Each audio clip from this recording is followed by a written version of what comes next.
So as a first time solo camping in the wild, this is where I think this is where the nerves start setting in, because now I'm definitely alone, well, with Cookie. That one just get a bit weirded out because of obviously where I am and just noises and stuff. I guess the other thing is the human imprint around here, so you generally know there's going to be people here, but they shouldn't be here tonight, so I'm not too worried at the moment.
It's a lot darker than the phone gives off. It's pretty cool going up here.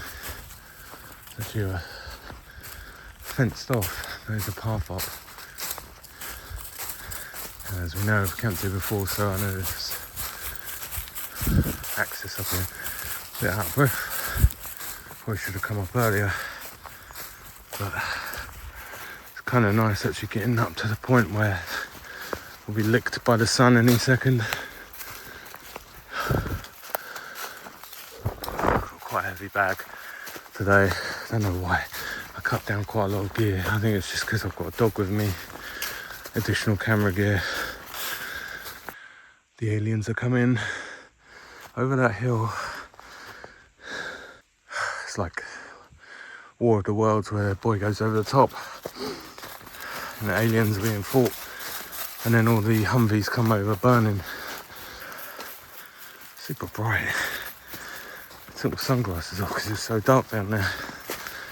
And now I'm coming up the hill, obviously hitting the sun. It's super bright. This is actually a public footpath here.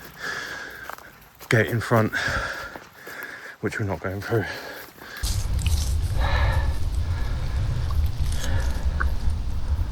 Got this one with me. See.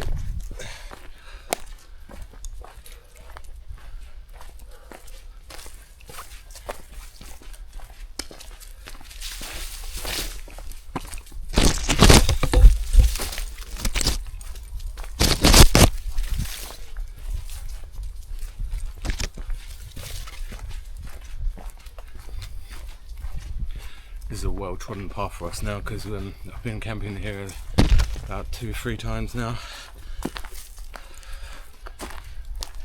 This is one of my favourite things.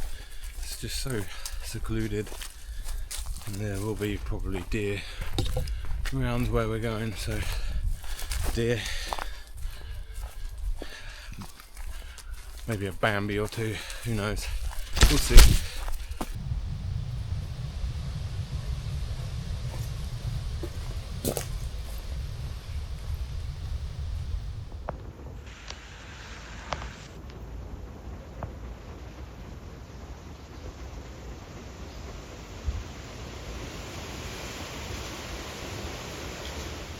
So there's a couple of deer ahead.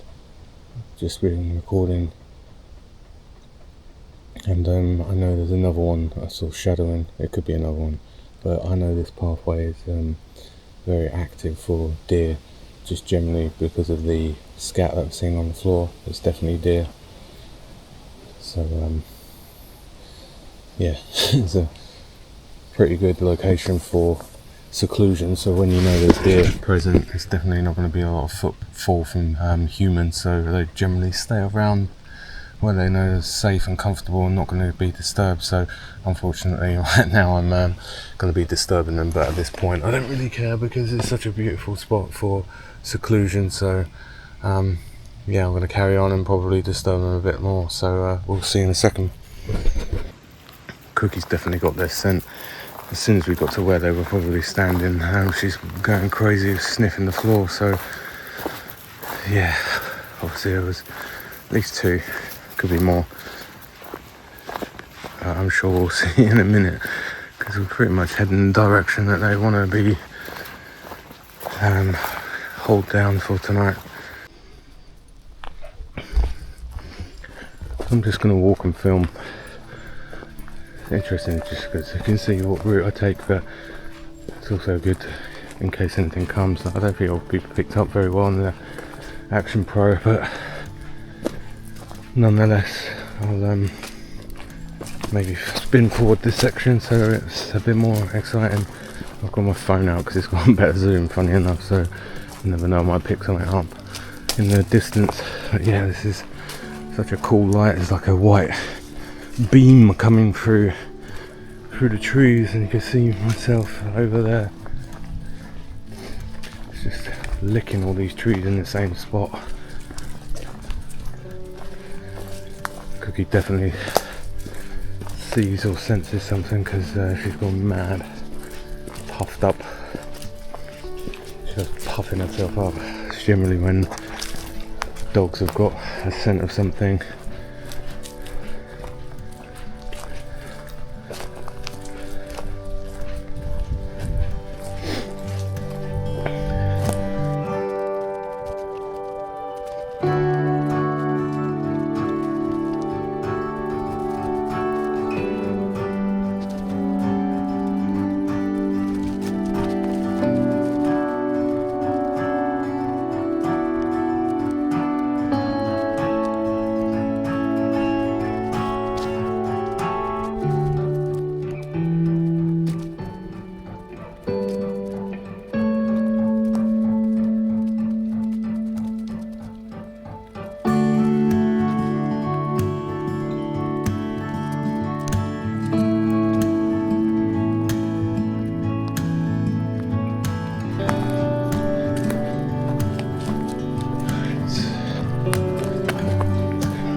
Just whispering to myself, because I think some coppicing has been going on in these woods. The last time I came, that was evident, and yeah. They're in the distance. You can see them, I can see them, I can smell them. Stop. Okay. The camera probably doesn't pick that up on this one, but it was about 3 deer all going that way. Spooked them obviously, but I'm not going to be able to, didn't get my other camera out in time to get close up, but I might be able to see it. But this is where I think I'm going to be camping tonight. As you can see, there's quite a lot of coppicing going on, so there's lots of wood to use, which is good.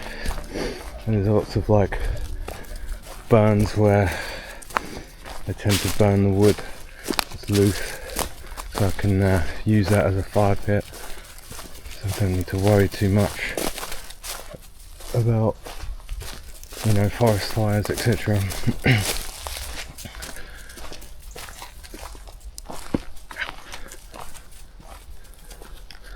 Cookie's going crazy. Just lots of animals around. It's the best time of the night for them. No, there's no one around, but yeah, it's kind of cool around here. It's kind of annoying with all the wood being cut down, but I guess in some respect they have to kind of manage the forests, etc. But I don't think this is even management. I think it's like logging, selling the trees. They don't look particularly big in size, but we'll probably stay around here somewhere. Just want to get my bearings. There's obviously a lot of change since I was here a month or so ago, maybe more, probably 2 months ago now. So just going to have a little scout around the area. See, there's lots of burns, so I'm not too bothered about worrying about having a fire.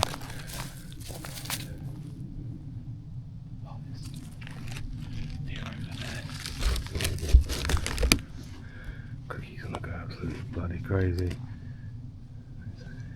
Knowing that there's deer around here all the time, but c'est la vie, what are you going to do? I'll probably have to be out of here pretty early, seeing as there's quite a lot of evidence of people cutting wood around here. I can imagine that they might get here early to make the most of cooler air.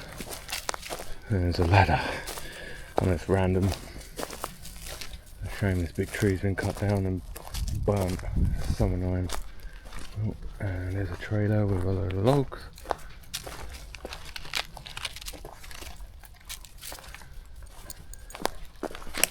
Clearly left a lot of gear here. No point lugging it all the way up and down all the time. I do feel a bit weird camping around here, because if I do come here early in the morning, then I'm gonna be found out. But at the same time, I don't really care.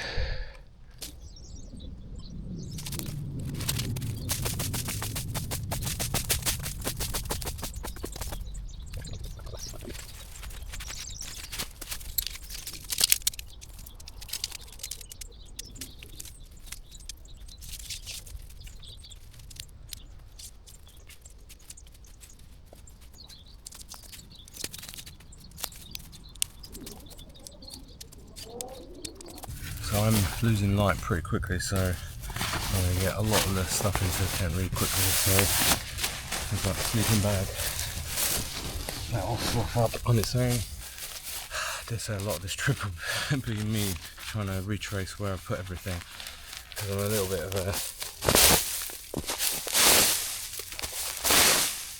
chaotic camper, to say the least. Half the time I need to know where all my stuff is at the same time, and then I forget where everything is. So the sleeping bag I've got is the Mountain Equipment Olympus 450, which I think it's free season sleeping bag. I might be wrong. Yeah, probably am wrong, but it's decent for summer. And then I've got a self-inflating help kit dirt bag, which is a little bit cumbersome. Jury's out on whether I like it or not. I like the idea of self-inflating, but I feel like it's a bit of a novelty, although it's quicker, but it's not that thick. It's a bit annoying to pack down in the morning as well.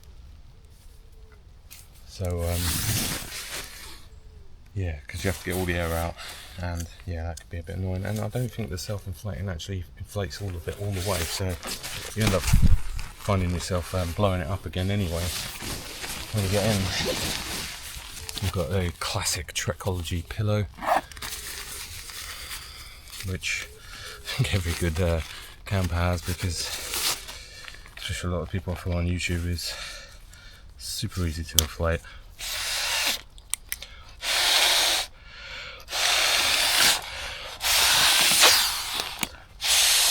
There's a clicker to stop the air coming out, the ones you've already blown in,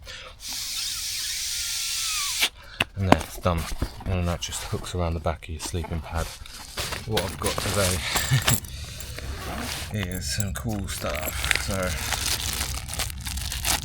I have a pre-seasoned steak, sirloin steak, not sirloin, ribeye steak. That will be for dinner.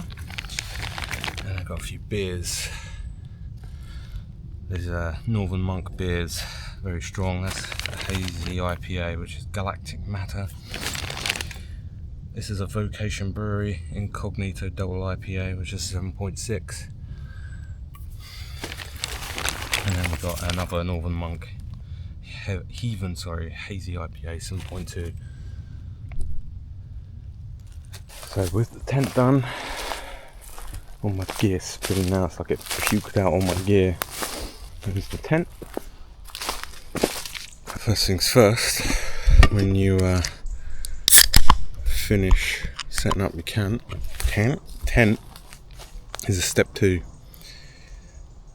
Cheers.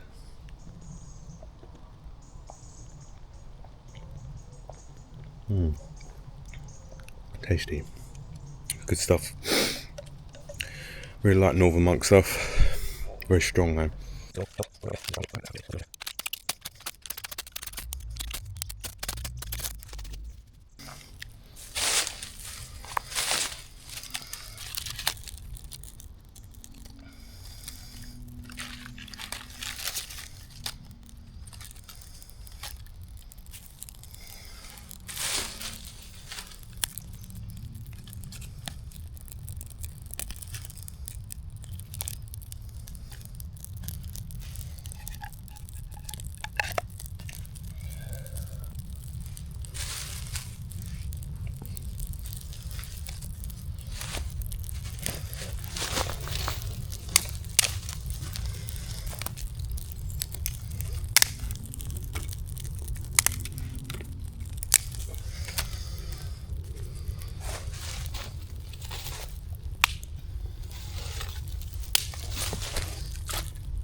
So basically I just want to get the fire going so I can cook some dinner.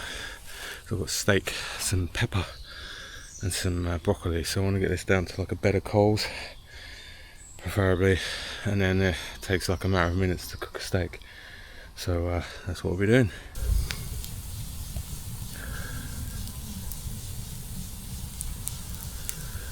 Fairly impressed with this camera in low light. I mean, it's very much a half light now and it's still picking up a lot of light.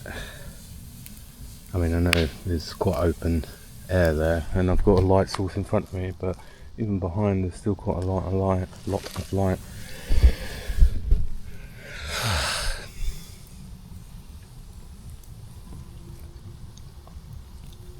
I feel a lot better now that light's dwindling and fire's going and I'm drinking.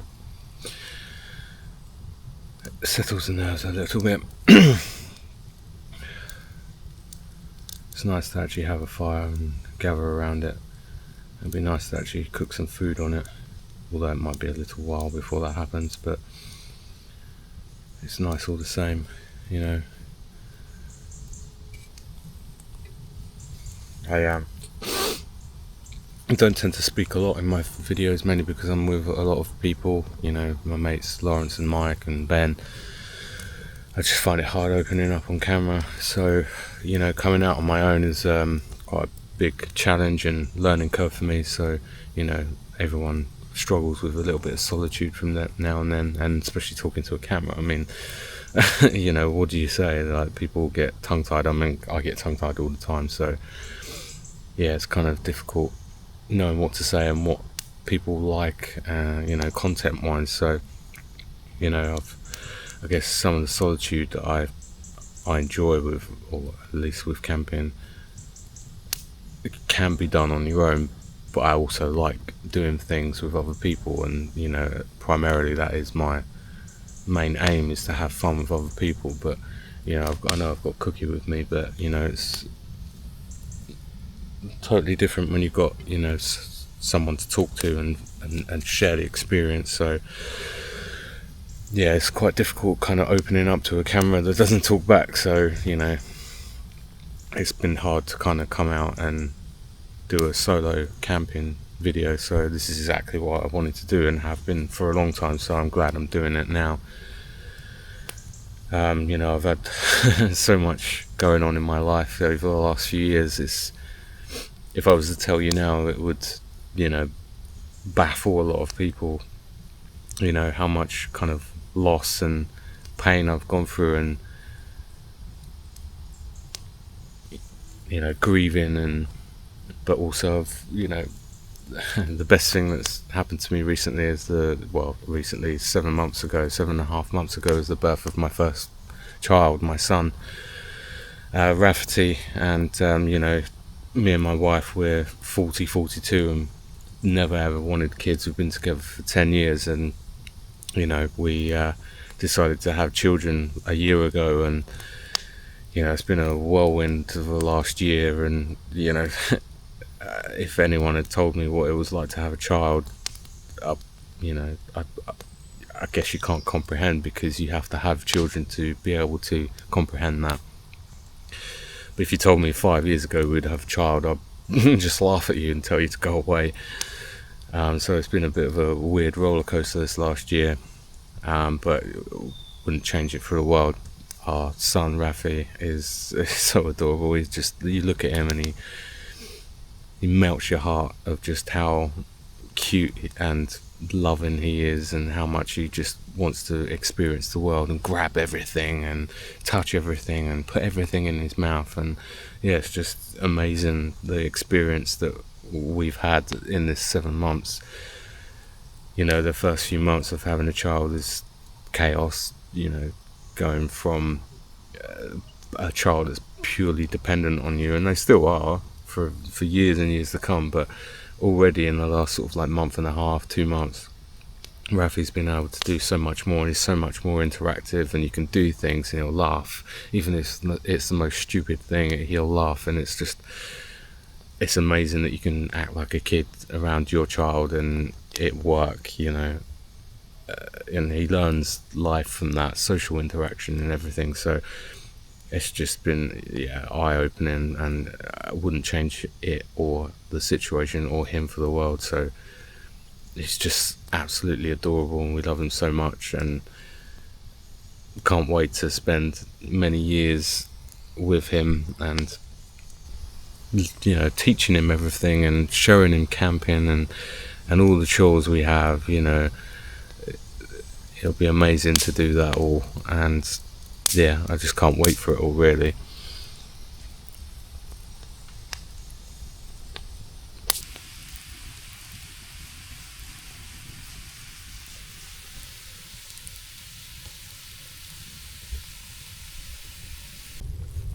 Make it, baby. God, this twat sometimes, she's such an idiot. She's so headstrong. Headstrong.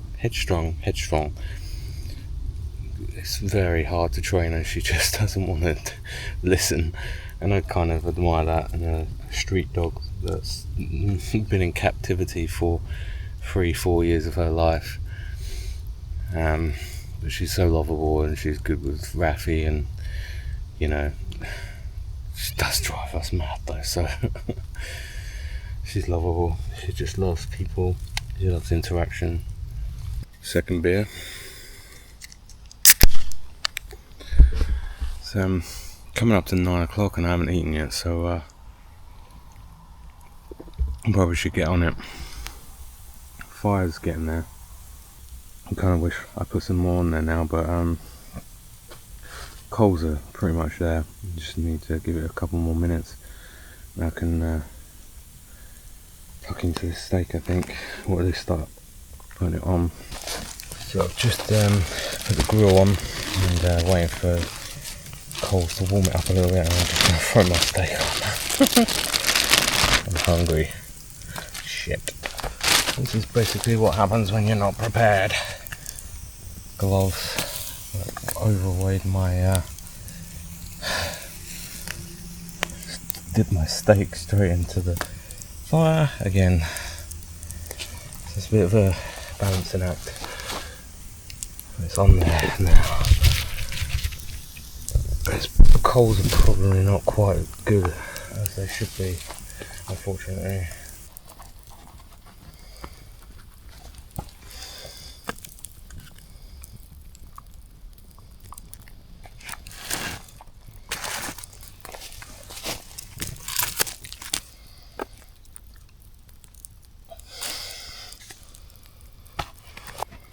It's looking alright at the moment.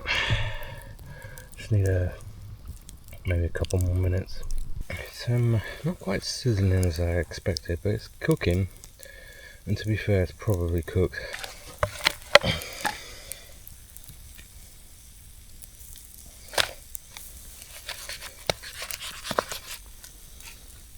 Yeah, it's cooked. Just give it a couple of minutes to cool down. I'm going to put a pepper on. Just put it straight on, I think. I can't be fucked.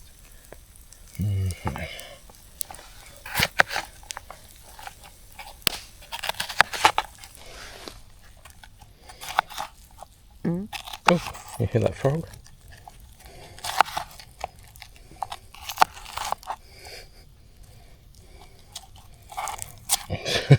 I can barely get any traction with this these gloves. I'm just gonna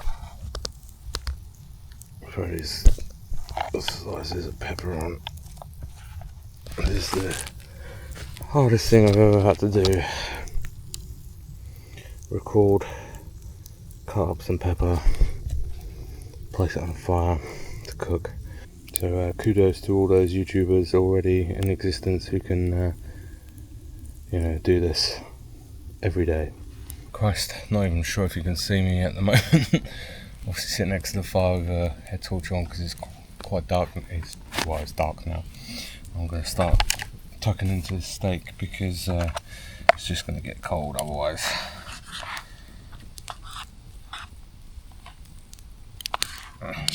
Waiting for the... Can you see that? You probably can't because I'm not very good at lighting at the moment.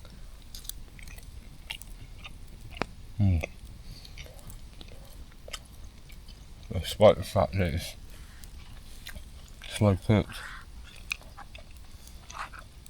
it's good steak. Don't think you can really see it. There you go. I know you can't see me, but kudos to all those YouTubers who do this for a living because I like filming. I would say I'm pretty good at filming, but it's just too much going on to get good shots while you're trying to do stuff. You're a director, star, lighting, sound, everything rolled into one. There's just too much going on, and I'm glad I'm getting this much, let alone get decent quality of film. So cheers. Just gave Cookie some steak. I'm pretty sure she'll like it. I couldn't care less if I eat anything else tonight because the steak's nice. To be fair, nowadays I do kind of intermittent fasting, so I don't really eat that much. I eat probably like anywhere onwards from like 10 to 11 in the morning for breakfast, and then last thing I eat would be 7 o'clock at night maybe. And that's it.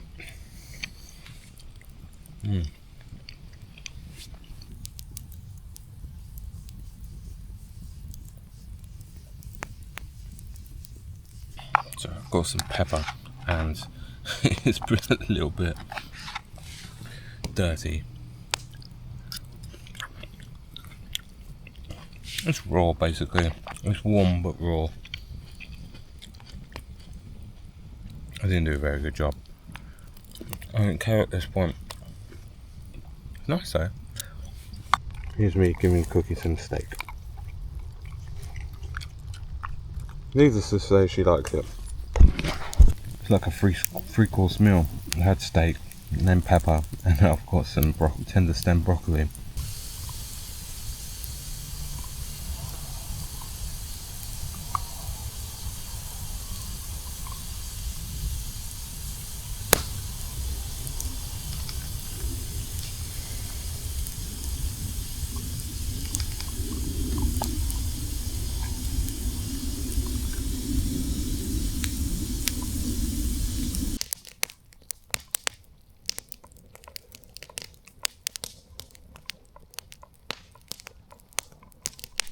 I meant to say that I was going to bed now, and yeah, I had a decent evening.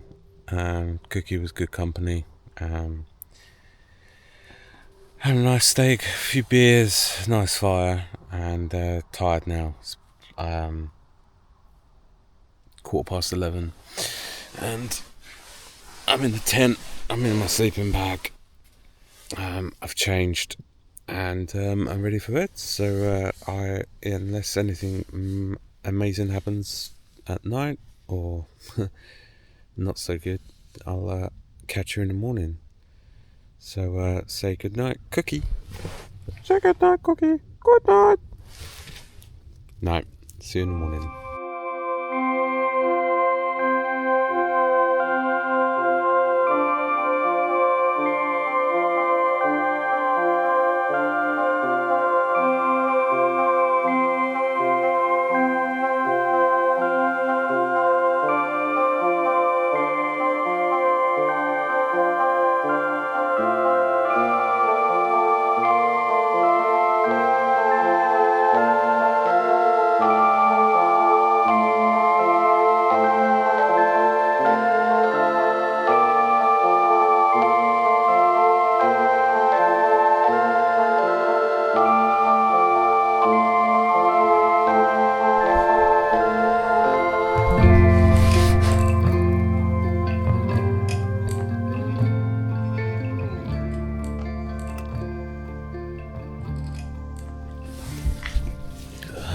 Morning.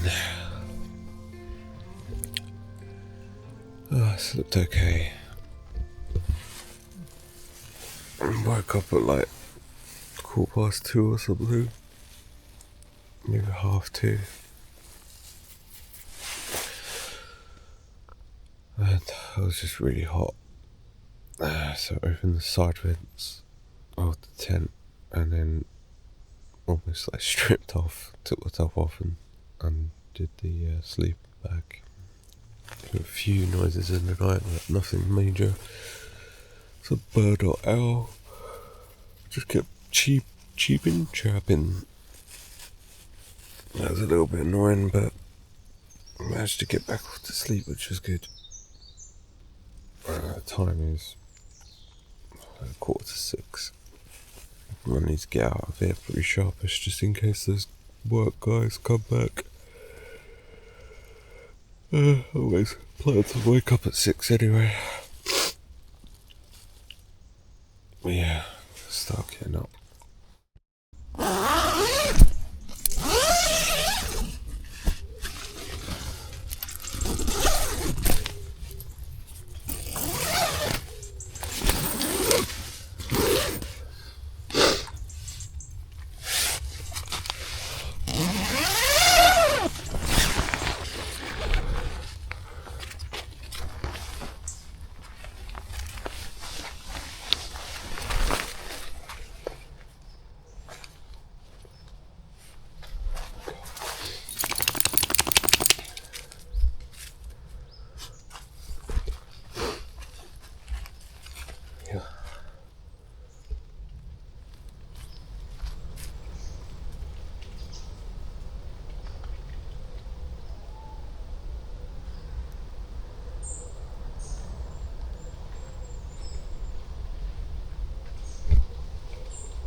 I'm hearing a lot of noises out in the woods at the moment. Cookie's flared up. I think it's just loads of deer basically. I can't quite see because it's very light where I am. I can see the shadow. They can probably see me more than I can see them. But yeah, it's nice to have a morning view like this.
Just like that.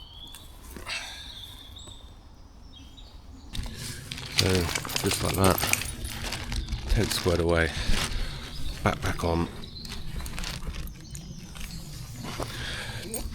No, come here, come here.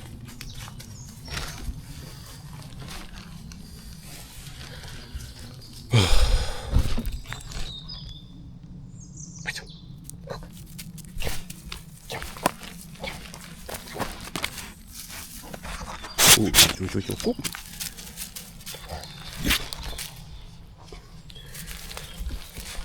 So here I am, leave no trace, just the imprint of the tent, and this is the fire pit I used last night. It's all out, no embers.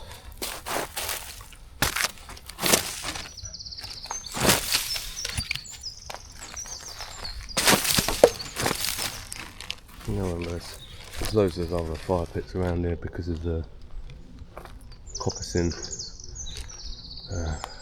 Like two over there, tree set on fire over there, so I'm not too worried about digging that out and making sure it's gone out. So there you go.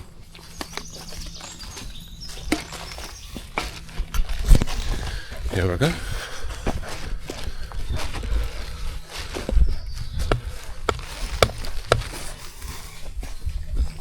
So as I mentioned before, I'm not the best at talking. Talking to a camera is really alien unless you're a TV presenter, so you know, expect some